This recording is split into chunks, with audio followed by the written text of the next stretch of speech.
आप सब ने ऑलरेडी ये देखा है कि हमारे पास दो ओमेगा है, एक वेज ओमेगा 3 और एक अलास्का ओमेगा। जो बेसिक डिफरेंस है इन दोनों में ये भी मैं बताऊंगा। मार्केट में जो ओमेगा है उससे क्या डिफरेंस है वो भी बताऊंगा, और एक्चुअली ओमेगा करता क्या है वो भी मैं आपको बताऊंगा। तो आप मुझे बताइए, आप में से कितने लोग हैं, तो कितने लोग हैं ओमेगा यूज़ कर चुके?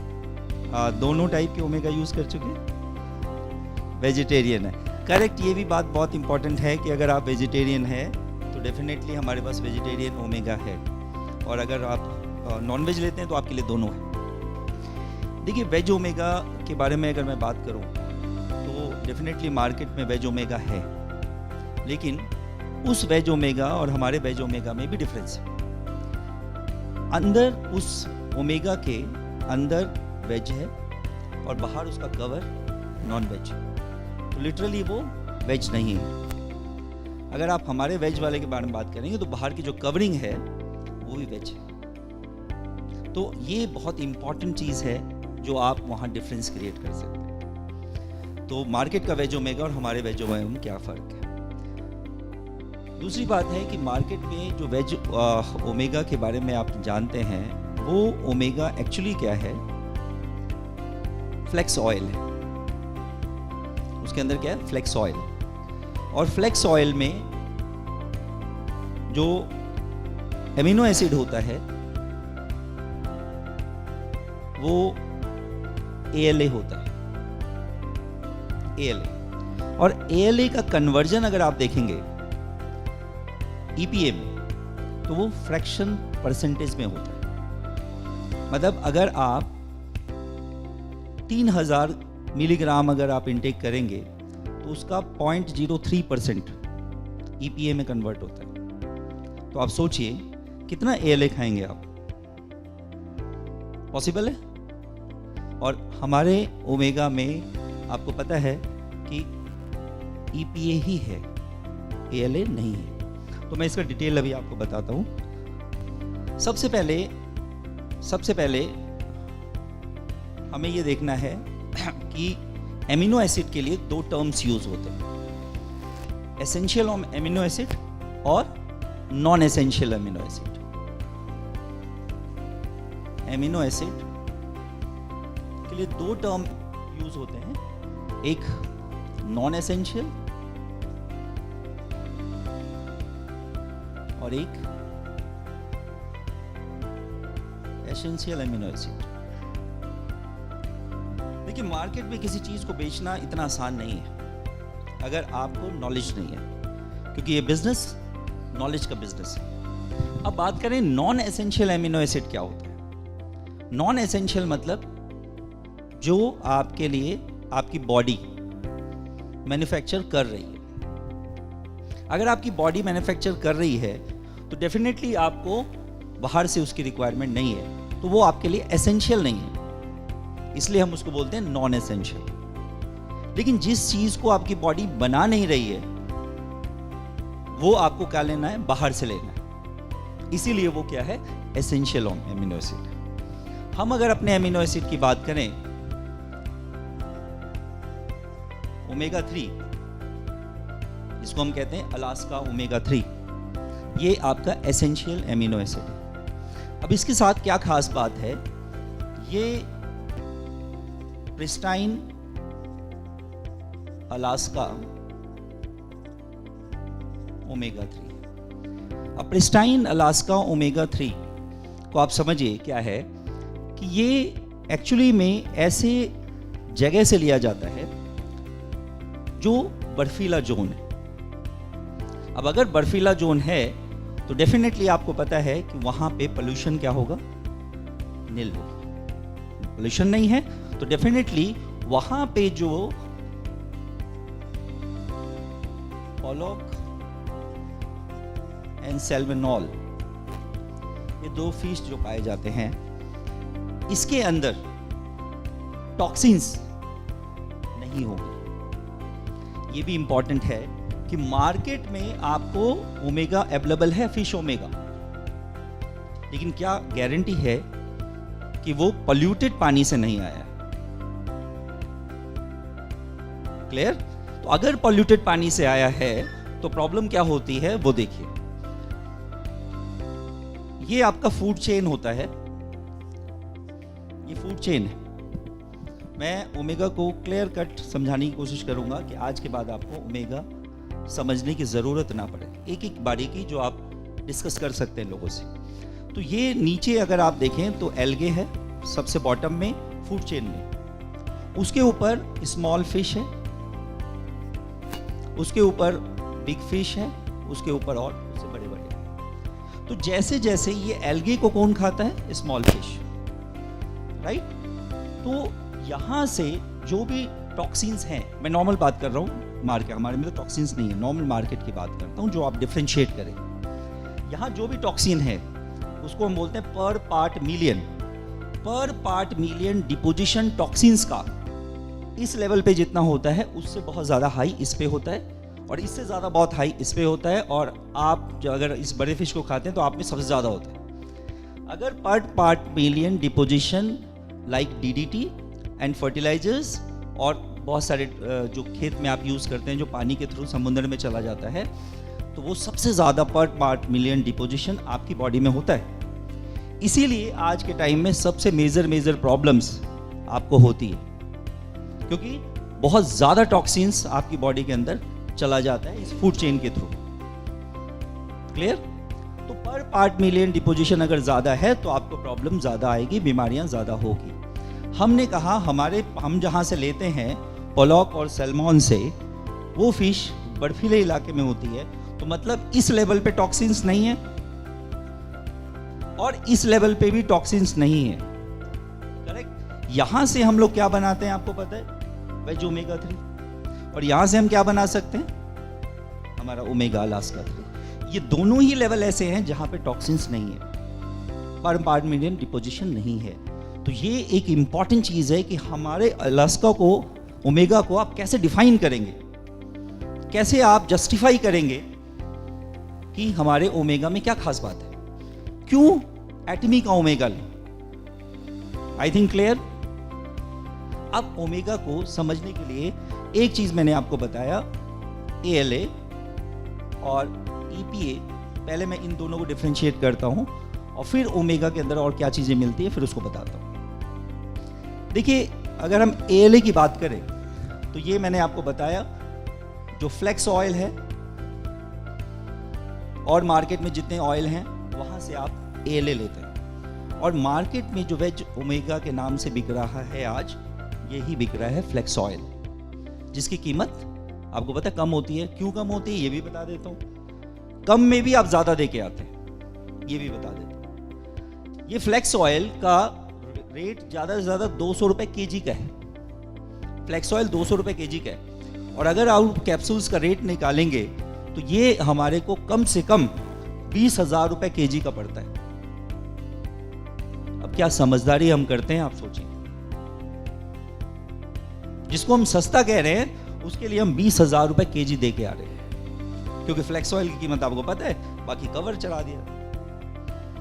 तो कितनी बड़ी विडंबना है कि हम रियल मार्केट को जब कैच करें तो हमें पता होना चाहिए कि हम किस पर्टिकुलर पॉइंट को अप्रोच करें कि वो समझ जाए कि एक्चुअली हमें क्या देना। तो दूसरी बात है, अगर मान लिया ALA आपने ले भी लिया तो इसको EPA में बॉडी में कन्वर्जन फ्रैक्शंस में होता है, मतलब बहुत ज्यादा ALA खाएंगे तो EPA बनेगा, और EPA आपके लिए रिक्वायरमेंट है।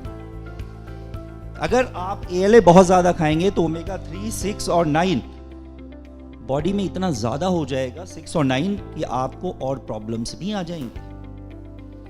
गलती से अगर आपको उसको डोजेस ज्यादा दे दिए गए तो ये भी एक इंपॉर्टेंट चीज है, साइंटिफिक चीज है। क्लियर?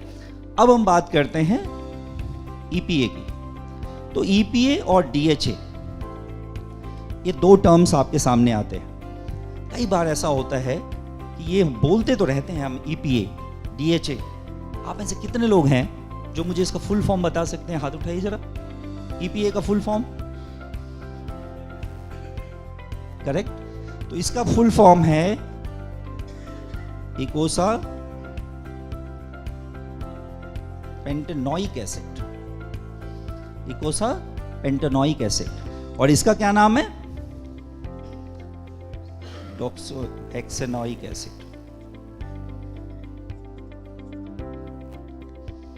और इसके साथ साथ हमारे ओमेगा के अंदर एक चीज और पाया जाता है और उसको कहते हैं विटामिन ई। और विटामिन ई को क्या बोलते हैं हम लोग? D alpha tocopherol. D alpha tocopherol, ये 3 चीज आपके ओमेगा के अंदर प्रेजेंट है। अब मैं एक एक चीज को एक्सप्लेन करता हूं। अगर मैं ईपीए की बात करूं तो ईपीए में मेन काम क्या है ईपीए का, कि जो आपके ब्लड वेसल्स हैं, ब्लड वेसल्स के अंदर जो टॉक्सिन्स हैं, जिसके कारण ये टॉक्सिन्स की लेयर बन गई है।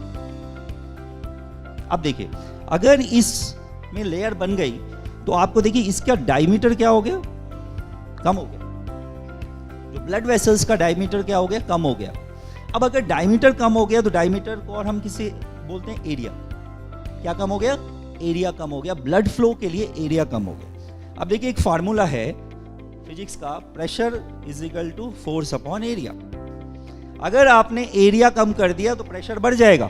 तो अगर यह टॉक्सिन्स इकट्ठा है तो ब्लड प्रेशर आपका सिंपल। और अगर हम बात करें कि अगर मैं इसको खोल दूं तो एरिया क्या हो जाएगा? बढ़ जाएगा। ब्लड प्रेशर क्या हो जाएगा? This is the cause.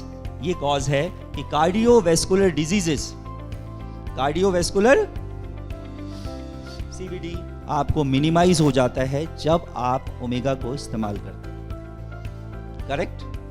तो ये मुझे लगता है क्लियर आपको डेफिनेटली हो गया। इसके अलावा आपको पता है कोलेस्ट्रॉल और ट्राइग्लाइसराइड, कोलेस्ट्रॉल और ट्राइग्लाइसराइड के लेवल को ये डाउन कर देता है। तो आज के टाइम अगर हम सोसाइटी में बात करें और रिसर्चेस की बात करें तो 10 में से अगर कैलकुलेशन करेंगे तो 5 से 6 लोग ऐसे हैं जिनको सीवीडी की प्रॉब्लम है, कार्डियोवैस्कुलर डिजीजेस हैं, like high blood pressure, like low blood pressure, ये सारी चीजें। इसके अलावा आपके ब्लड वेसल्स में अगर कुछ भी जम जाता है तो वो क्या हो जाता है? रिजिड हो जाता है। उसकी फ्लेक्सिबिलिटी क्या होती है? खत्म हो जाती है। और अगर इसकी फ्लेक्सिबिलिटी खत्म हो जाएगी तो ब्लड के प्रेशर को मेंटेन करना मुश्किल हो जाएगा। मतलब आपकी जो होम्योस्टेसिस प्रॉब्लम है, होम्योस्टेसिस मेंटेन नहीं होगा। मतलब ब्लड में कांस्टेंट फ्लो मेंटेन नहीं होगा। अब देखिए, कहीं भी कांस्टेंट फ्लो अगर है तो ये भी डेफिनेट है कि आपके बॉडी के अंदर अगर हीट का ट्रांसफर होता है तो बॉडी के अंदर हीट का ट्रांसफर कौन करता है? ब्लड। तो अगर आपका यूनिफॉर्म ब्लड फ्लो है तो आपके बॉडी के अंदर हीट भी यूनिफॉर्म डिस्ट्रीब्यूट। आपने देखा होगा जो बूढ़े लोग होते हैं, जो बुजुर्ग होते हैं, उनको ठंड बहुत ज्यादा लगती है। बुजुर्ग लोगों को ठंड क्यों लगती है? क्योंकि उसके बॉडी के अंदर यूनिफॉर्म डिस्ट्रीब्यूशन नहीं है ब्लड का। अगर यूनिफॉर्म डिस्ट्रीब्यूशन नहीं है तो डेफिनेटली उनको ठंड लगेगी। क्लियर? तो ये मुझे लगता है आपको समझ आ गया कि ईपीए का क्या फंक्शन है। क्लियर? अब देखिए, अगर आपका हार्ट हेल्दी है तो डेफिनेटली आप समझ लीजिए आपको बहुत सारी प्रॉब्लम्स से तो आप छुटकारा पाएंगे। यहाँ पे आप लोग कितने लोग बैठे हैं और मैं आपको बता सकता हूँ गारंटी से, यहाँ पे बहुत सारे ऐसे लोग हैं जो बीपी की मेडिसिन खाते हैं। मैं देख के बता सकता हूँ, आंखों को देख के बता सकता हूँ, यहाँ कैलॉइड्स देख के बता सकता हूँ, या डबल चीन देख के बता सकता हूँ, कई सारी चीजें। पेट बाहर निकला है तो बता सकता हूँ कि बहुत सारे लोग नहीं खा रहे हैं और नहीं खा रहे तो खाने को तैयार हो जाइए। तो बेटर है मेडिसिन लें, इससे अच्छा है कि आपका सोल्यूशन आपके पास है, इससे बेटर है आप ओमेगा लें। अगर ओमेगा लेंगे तो डेफिनेटली आपको ये प्रॉब्लम सॉल्व हो जाएगी। इसके बाद अगर मैं बात करूं डीएचए की, तो डीएचए के बारे में अगर मैं बात करूं तो डीएचए का रोल सबसे ज्यादा किस पे है? ब्रेन पे। और ब्रेन में मेजर क्या चीज होती है? न्यूट्रॉन्स होते हैं, नर्व्स होते हैं। क्या होती है? नर्व्स होती है। और एक और काम होती है आईज पर, इसको मैं डील करता हूं। तो देखिए, ब्रेन आपको पता है, जो ब्रेन है आपका, आपकी बॉडी का पूरा कंट्रोल किसके थ्रू होता है? ब्रेन के थ्रू। आपके बॉडी में एंजाइम्स का सिक्रेशन और आपकी बॉडी में हार्मोन्स का सिक्रेशन को कौन मेंटेन करता है? तो अगर आपके ब्रेन के नर्व्स हेल्दी हैं तो आपके हार्मोन्स प्रॉब्लम और आपकी बॉडी के एंजाइमेटिक प्रॉब्लम दोनों ठीक रहेंगे। करेक्ट है? और आपको पता है ये ब्रेन अगर है तो ब्रेन से नीचे क्या आती है? Spinal cord. और ब्रेन से जितनी नर्व्स निकलती है स्पाइनल कॉर्ड में जाती है, और स्पाइनल कॉर्ड से ये नर्व 31 नर्व पेरिफेरल में जाती है। कमर का अगर एक नर्व में प्रेशर पड़ गया तो आपको सियाटिका हो जाता है। वो नर्व जहां जहां जाता है वहां वहां आपको पेन होता है। अगर आप उस नर्व को हेल्दी कर दें तो क्या आपका पेन रिड्यूस हो सकता है? डेफिनेटली हो सकता है। तो अगर आपके ब्रेन को जितने मैसेजेस ब्रेन ने देने हैं, पिट्यूटरी ग्लैंड ब्रेन में, हाइपोथैलेमस ब्रेन में जितने मैसेजेस जाने हैं वो कंट्रोल कौन करता है? हाइपोथैलेमस और पिट्यूटरी करता है। इवन आपकी बॉडी के अंदर कुछ बढ़ गया या कुछ घट गया उसको मेजरमेंट कौन करता है? हाइपोथैलेमस करता है। जैसे एक एग्जांपल देता हूं, सपोज आपको डायबिटीज है। सपोज आपको डायबिटीज है तो डायबिटीज में क्या मेजर रोल है किसका? इंसुलिन का। इंसुलिन का ब्रेन से मैसेज कहाँ जाना है? हाइपोथैलेमस को। लेकिन कैसे मैं बताता हूं। ब्लड के अंदर सपोज ब्लड के अंदर शुगर बढ़ गया। जैसे ब्लड के अंदर शुगर बढ़ेगा वो टाइट्रेटेड ब्लड जब आपके ब्रेन में जाएगा, हाइपोथैलेमस को चेक करेगा और देखेगा ब्लड के अंदर शुगर ज्यादा है, इमीडिएट वो मैसेज देगा पिट्यूटरी को कि भाई ये मैसेज जाए कहाँ? पैनक्रियाज को। पैनक्रियाज को मैसेज देगा कि भाई इंसुलिन रिलीज करो, शुगर थोड़ा ज्यादा है। पैनक्रियाज इंसुलिन रिलीज करेगा, शुगर का लेवल डाउन हो जाएगा। अब आप सोचिए कि अगर ब्रेन आपका हेल्दी नहीं है या ब्रेन के लिए आप कोई खुराक इस्तेमाल नहीं कर रहे अपने डाइट में, तो क्या ये सारी चीजें पॉसिबल है? तो समझ गए होंगे कि ब्रेन को हेल्दी रखने से हार्मोन्स बैलेंस हो सकते हैं। और आज हर दूसरे फीमेल्स में क्या प्रॉब्लम है? हार्मोनल इम्बैलेंस की प्रॉब्लम है। तो अगर हार्मोनल इम्बैलेंस है तो अगर आप नर्व्स को स्ट्रॉन्ग कर दें तो क्या हार्मोनल बैलेंस हो सकता है? डेफिनेटली हो सकता है। तो आप सोचिए एक आपका नर्व, दो ही चीज तो बॉडी के अंदर होती है, एक नर्व और दूसरा सर्कुलेशन के लिए क्या? एक तो मैसेजेस का सर्कुलेशन करती है और एक ब्लड सर्कुलेशन करती है। तो ब्लड सर्कुलेशन में आपका क्या काम आ रहा है? ईपीए काम आ रहा है। और नर्व्स के लिए क्या काम आ रहा है? नर्व के सर्कुलेशन के लिए डीएचए काम आ रहा है। अगर सिर्फ ओमेगा का इस्तेमाल करें, सिर्फ ओमेगा का, तो आप 90% प्रॉब्लम से बच सकते हैं और ये प्रूवन है।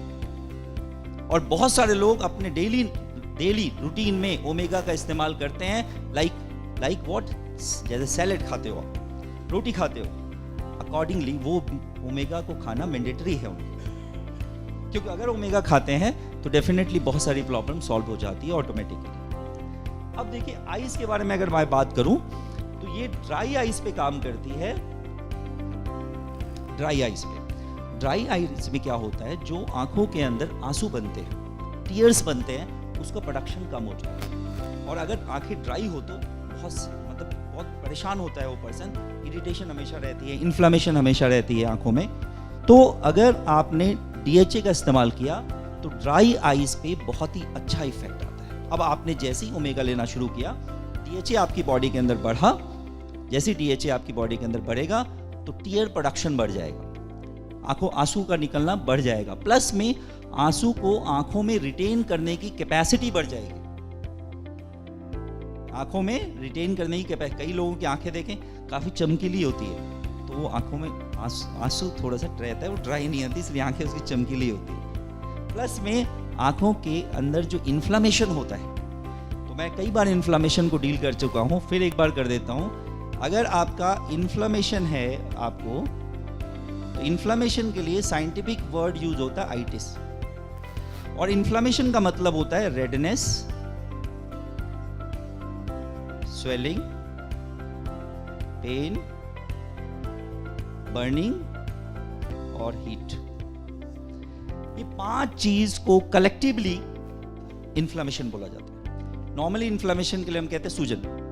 स्वेलिंग इज नॉट मतलब सिर्फ स्वेलिंग तो कैसे भी हो सकती है, वो इन्फ्लामेशन हो ज़रूरी नहीं है। तो अगर आप ये 5 चीज़ों में 3 चीज़ें हैं, 4 चीज़ें हैं, तो वो इन्फ्लामेशन के कैटेगरी में आती है। और इन्फ्लामेशन के लिए वर्ड यूज़ होता है आइटिस। अब यहाँ आई से रिलेटेड वर्ड ही मैं यूज़ करूँगा। आपने सुना होगा कंजक्टिवाइटिस। कंजक्टिवाइटिस मतलब इन्फ्लामेशन ऑफ कंजक्टाइवा। और आइटिस अगर बात करें तो बहुत सारे आइटिस आ जाएंगे, जैसे हेपेटाइटिस, पेनक्रेटाइटिस, ठीक है, तो अर्थराइटिस। तो आप समझ सकते हैं कि कितनी सारी आइटिस वाली प्रॉब्लम आपके सामने आती है, इन्फ्लामेशन वाली आती है। और इन्फ्लामेशन कम करने के लिए आपके पास ओमेगा है। तो ये कहीं की भी इन्फ्लामेशन को दूर कर सकती है, आइस की नहीं, कहीं की भी इन्फ्लामेशन को दूर कर सकती है। तो ये एक इंपॉर्टेंट चीज है, किसके साथ? ओमेगा के साथ। और ओमेगा के किस पर्टिकुलर पार्ट के साथ? डीएचए। डीएचए। इसके अलावा ओमेगा के अंदर है विटामिन ई। और vitamin E is a good anti oxidant. Vitamin E is a good antioxidant. Antioxidant क्या करता है? जो आपकी बॉडी के अंदर सेल्स का, टिश्यूज का वियर एंड टियर होता है, जिसके वियर एंड टियर की वजह से फ्री रेडिकल्स क्रिएट होते हैं। पोल्यूशन जो आप इनहेल करते हैं, उससे फ्री रेडिकल्स बॉडी के अंदर जाते हैं। आप जो जंक फूड खाते हैं, उससे फ्री रेडिकल्स बॉडी के अंदर जाते हैं। और फ्री रेडिकल्स अगर बॉडी के अंदर बहुत ज्यादा है तो डेफिनेटली आपको मेजर ऑर्गन के प्रॉब्लम्स होंगी। क्या आप चाहते हैं प्रॉब्लम्स हो, या prevention is better than cure? Prevention is better than cure. तो बेटर है कि हम क्या इस्तेमाल करना शुरू करें? ओमेगा, एटमी का अलास्का ओमेगा। अगर एटमी का अलास्का ओमेगा आप इस्तेमाल करते हैं तो फ्री रेडिकल से आप बच सकते हैं, क्योंकि फ्री रेडिकल को न्यूट्रलाइज करने के लिए एंटीऑक्सीडेंट की रिक्वायरमेंट है। और अगर आपके एंटीऑक्सीडेंट डाइट में नहीं है तो डेफिनेटली मेजर ऑर्गन्स की प्रॉब्लम आएंगी। तो this is about vitamin E. Vitamin. अब अगर आप ओमेगा के कैप्सूल को इंटेक करते हैं तो 2 कैप्सूल्स का अगर इंटेक आप करें तो 700 मिलीग्राम ओमेगा आपके अंदर जाता है, ओमेगा 3। 2 कैप्सूल्स का इस्तेमाल अगर करें तो 700 मिलीग्राम ओमेगा 3 जाता है। और उसमें भी 65% आपका EPA और प्लस DHA होता है। सोच के देखिए। और मैं आपको बताऊं, ओमेगा को आप किसी लैब में टेस्ट करा के देखिए एक बार। हमने करा के देखा है एटमी के ओमेगा को, जितना उसके अंदर मेंशन है उससे ज्यादा है। और दिल्ली का सबसे बड़ा लैब से टेस्ट करा के पेपर है मेरे पास। जो मेंशन है उससे पॉइंट्स में थोड़ा ज्यादा है, कम नहीं है। जब वेज ओमेगा को पंचर किया लैब में, पंचर करके जब उसको टेस्ट के लिए देखा तो उसकी खुशबू इतनी फैल गई कि वो टेस्ट करने वाले हैरान हो गए कि हमने आज तक ऐसा कोई ओमेगा नहीं देखा जिसकी खुशबू फैल जाए। आपने देखा होगा, ओमेगा को खोल के अगर देखेंगे तो आपके रूम में खुशबू फैल जाएगी। दिस इज ओमेगा, एटमी ओमेगा। तो क्या मैं समझूं आज के बाद क्या 2 कैप्सूल ओमेगा का इंटेक कर सकते हैं आप? Thank you very much. Thank you.